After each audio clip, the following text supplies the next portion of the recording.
Texas is often imagined as a land of cowboys, oil wells, and endless sky, but its story is more complicated than those images. It's a story of indigenous nations, European empires, revolutions, slavery, migration, war, industry, and cultural survival. For thousands of years, people may have built communities on this land and transported it. Texas has been claimed by six countries or governments: France, Spain, Mexico, the Republic of Texas, the Confederacy, and the United States. Indigenous people lived in the region now called Texas more than 10,000 years ago.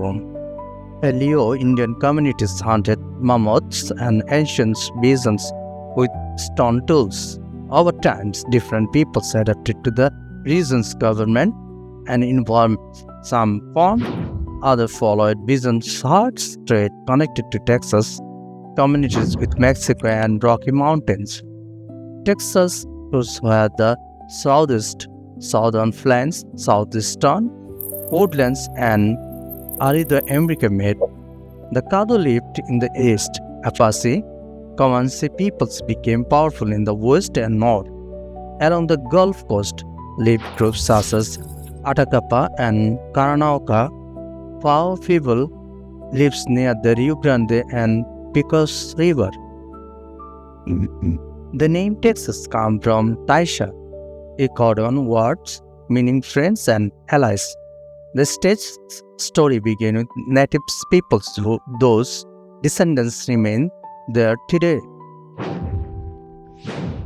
In the early 16th centuries, Spanish explorers reached the coast in 1520. Alonso Álvarez de Pineda created the first non-European map of the northern Gulf Coast.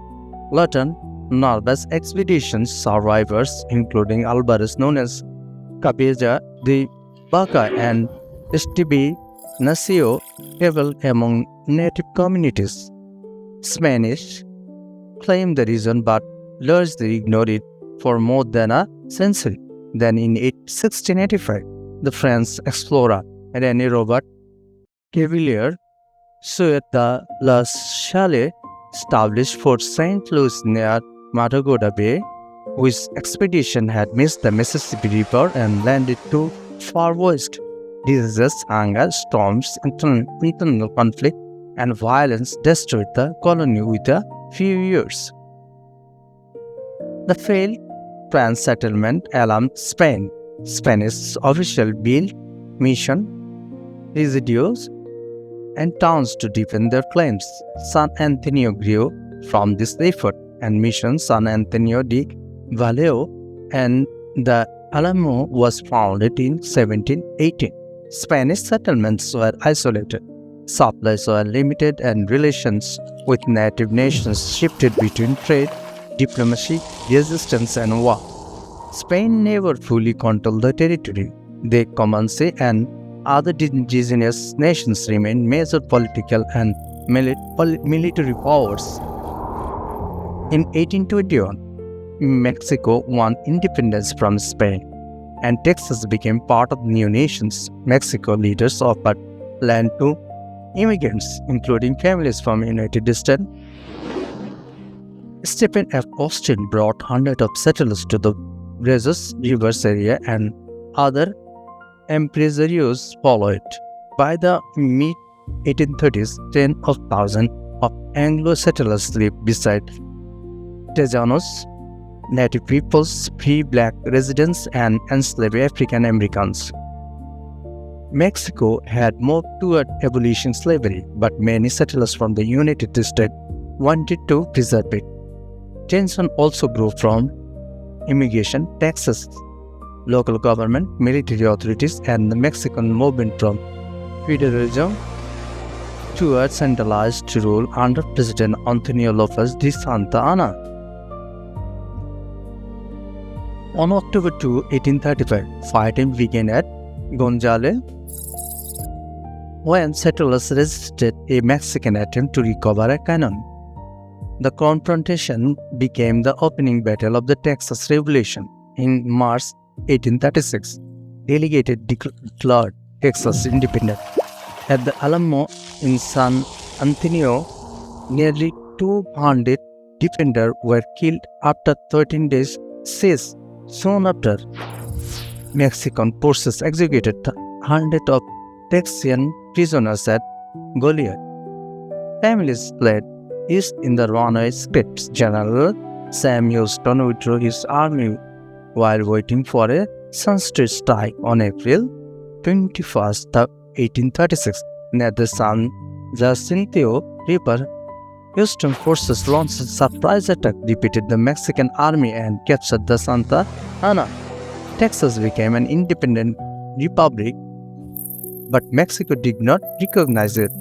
From 1836 to 1845, the republic faced death, military threats, native conflict, disagreement over joining the United States. Some Houstons supported annexation and cautioned native policy. Mirabeau Lamar favored independence, expansion, and native removal. In 1845, United States annexed Texas as its 28 states. Annexation increased tensions with Mexico because the countries disagreed over the border. The United States claimed the Rio Grande, while Mexico recognized North's rivers north. Fighting in the disputed area helped begin the Mexican-American War in 1846. The war ended in 1848 with the Treaty of Guadalupe Hidalgo. Mexico accepted the loss of Texas and ceded a vast territory to the United States.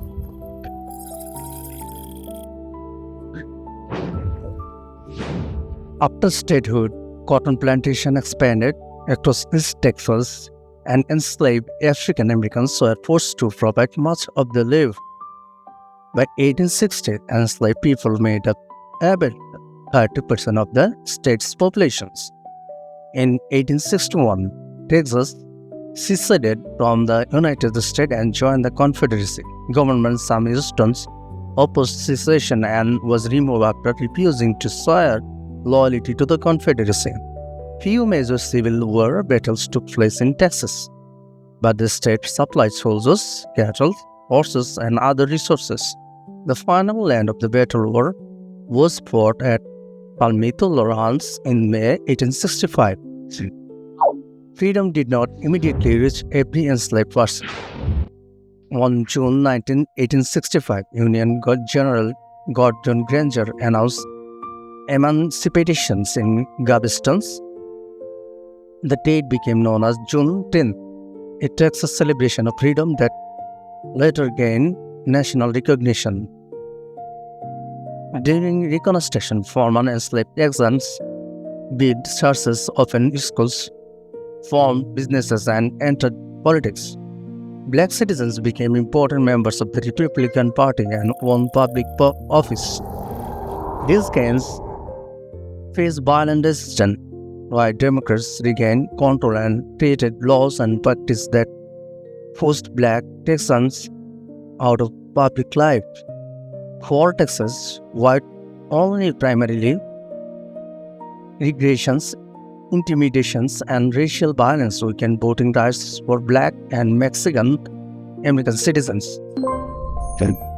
This system lasted for decades and was not fully challenged until federal court decisions and civil rights laws in the 20th centuries.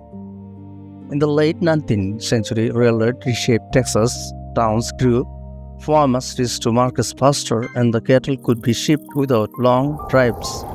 Dallas, Fort Worth, Houston, and other cities expanded as centers of trade and industries.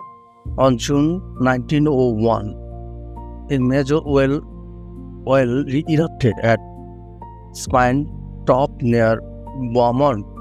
The discovery helped launch the Texas oil boom. New field, including the Texas oil field discovery in 1930, brought investment, jobs, refineries, and urban growth. Oil permanently changed the economy and helped shape the image of modern Texas. Progress came with disaster. In 1900, a powerful hurricane struck Galveston, killing thousands and destroying much of the city. The tragedy encouraged Houston growth as a protected inland port, especially after completion of the Eastern Ship Channel. During the Great Depression, fall in cotton, cattle, and oil prices caused hardship. The Dust Bowl brought drought, erosion, hunger, and migration. New Deal programs provided jobs and relief, though recovery was uneven. World War II transport taxes again, military bases, aircraft schools, shipyards, ammunition plant, and petrochemical facilities brought jobs. More than 750,000 Texans entered military services, women, black Texans, Mexican American, and gained industrial jobs, even while discrimination continued. After the war, Texas became increasingly urban. A severe drought from 1949 to 1957 forced many rural families towards cities and encouraged statewide water planning. University expanded and highways spread. Subway grew and aerospace, medicines, technology, energy, and finance became more important. Texas has lived under 6 national flags and has been shaped by many peoples. Its histories include courage and ambition, but also conquest, displacement, slavery, segregation, and violence. It is not one simple history. It is a story of native nations that survived colonization. It is a story of Taínos, African Americans, European immigrants, Mexican migrations, farmers, ranchers, workers, soldiers, activists, and families searching for opportunities. It is the story of communities adapting to political changes, economic war, disaster, and conflict. To understand Texas is to look beyond the legend. The real story is more difficult, more human, and far more meaningful.